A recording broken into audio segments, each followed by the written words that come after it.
to another episode of Can You Connect? And this is Mr. Walk That Walk. In today's episode, we're going to be going over this premenstrual dysphoric disorder, dating somebody with this disorder. Therefore, we're going to go over the women who are expressing their relationships and living with it and being in a relationship with it, with their disorder. Remind you, this often happens 3 days before their period. So it's 3 days, maybe 4, before they hit their menstrual cycle every month. And oftentimes, this one lady was mentioning how when this time frame comes up and she's going through her disorder, she often seems to look at her partner differently. Like how she feels about him during her disorder is different than how she regularly feels about him. So she sees him in a different light. She smells him in a different way. Like his scent is different. And the things that usually don't bother her now bother her. For an example, she mentioned how loud noises are very triggering. Therefore, she mentioned when her partner was snoring, she would often get upset because she wasn't able to sleep, because beforehand it wasn't really that bothering, but now it's unbearable. Therefore, when this happens and they're getting into, let's say he wakes up and then they're getting into conflict about it because it turns into an argument, now she's starting to think, well, maybe this isn't the person for me. And this often happens for other women as well, thinking that they don't want to be with their partner anymore, or that something has changed about their partner, so now they have to leave the situation. And sometimes it's the people dealing with them that sometimes decide to not want to go forward. However, when the women are feeling this way, they feel like their partner is causing all the suffering that they're feeling.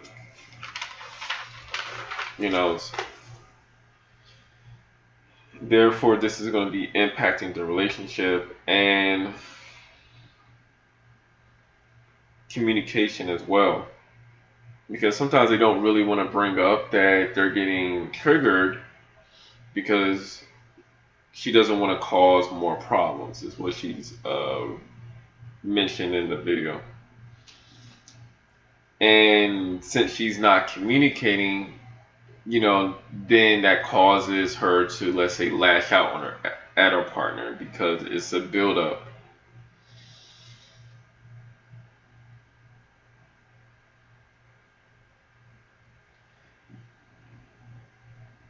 And if they get to a point where they can communicate, where she feels comfortable enough to express these things to him, then they're able to problem solve. So now we can come up with solutions. Maybe we can add a white noise.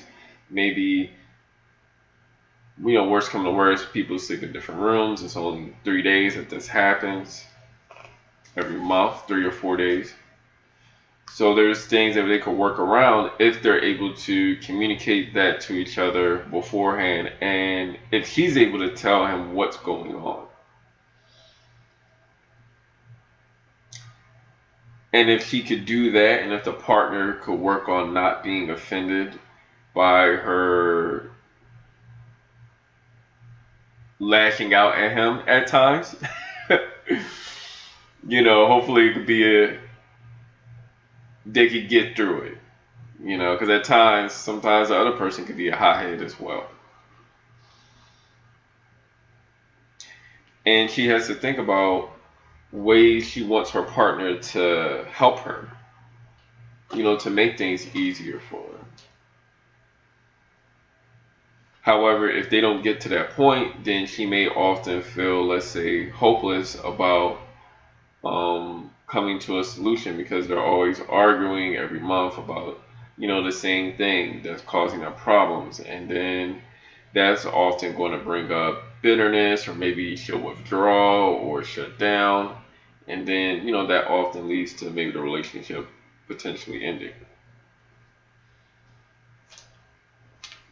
Another lady mentioned what would be helpful is if the other partner would take notes about her behavior. So, seeing that, let's say they get tired or they get stubborn or they're just, in a negative mood, maybe finding ways to help her, maybe trying something positive, or maybe doing more kind gestures, cooking for the week or cleaning for the week, or things to some extent, or the things that she says that she needs if she communicates that. Because oftentimes when they're in it, it's hard for them to communicate how they're feeling.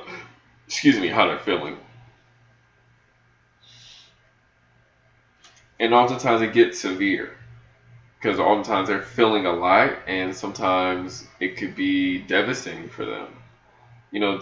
Another lady mentioned how she will often think about, taking her own life during that time because how depressed and feeling like there's no hope at times. And another lady mentioned how she thought it was normal, that she was going through all this. However, she was still feeling a lot of pain to the point to where she was overdosing, not getting proper help or assistance from what she's going through. And some people maybe don't know what they're going through because they think, every woman goes through this. So they'd be like, I just got to deal with it. But this isn't something that is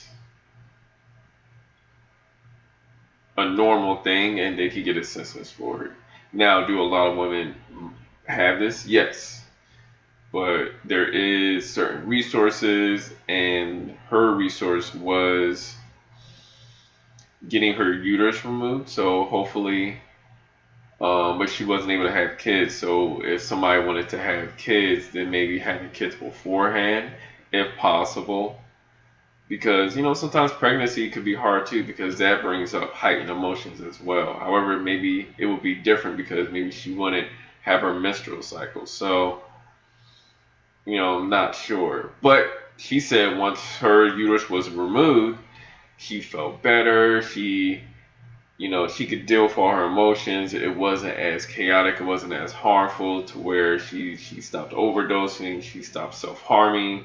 Because she was getting to the point where she was getting hospitalized during those times as well because of it being so severe. Another lady mentioned that she often would get tired. It's often hard for her to focus, and it would affect her work life. Like she's not able to do her self-care. She's not able to work and get done the things that she needs to get done for herself.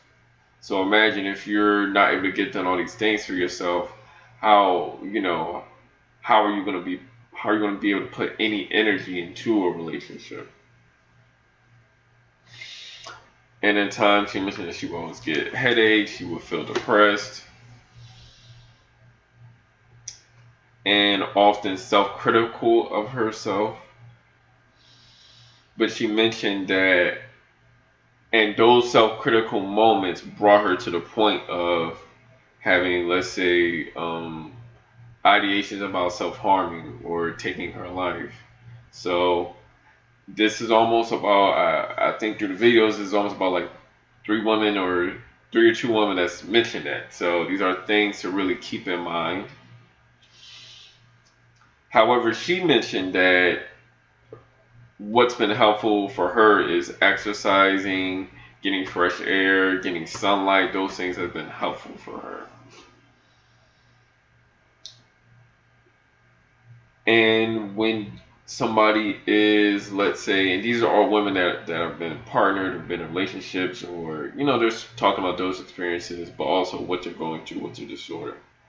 And the women that deal with this, let's say, per se, alone. So imagine some of them had some type of support to where they didn't really feel alone. So the women that are single and they don't have that support, and they have all these thoughts going on, and maybe they don't get to make it to the point to where they get hospitalized, and they actually do end up taking their life. These are things we have to be aware of, whether it's about our partners or people in general, because some people don't know about this particular disorder. So the more we make things aware, the more we're able to help people. So this will definitely conclude this episode today. Definitely thank you for watching, and we're going to be supporting a Black-owned business restaurant. It's pudding, so but it's Southern. They have Southern cuisine, so I had like their shrimp po' boy, but I also tasted the bread pudding, and the bread pudding was pretty good. It's in DC. I'll definitely put all the information into the description below. And definitely support the musician who does my intro and outro, the person who made my avatar, and myself. I'm a clinical social worker in the state of Maryland, so I can do individual, family, couples therapy. So just send me an email if you're interested, or if you want to collab. And yeah, we could definitely check back in, and y'all definitely have a good rest of the night and a good rest of the week.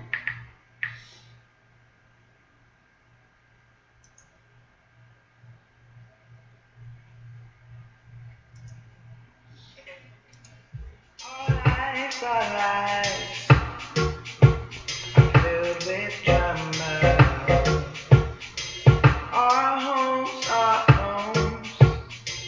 they feel empty.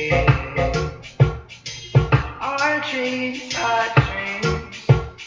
slowly shattered, and our bodies are bruised and battered.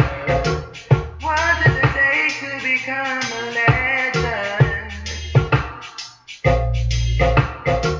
What can we do to teach a lesson? Is there a way for a future commitment? Oh, why do we wait to repaint the world? When the world loses color, it's our goal to paint the night. Yeah, yeah. When the world loses color, it's our goal to paint them back. Yeah, yeah, yeah. Our emotions have no home. Our feelings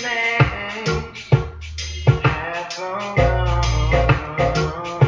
Our beautiful women can't see the beauty in them. Our men are not standing strong. What does it take to become a legend? What can we do to teach a lesson?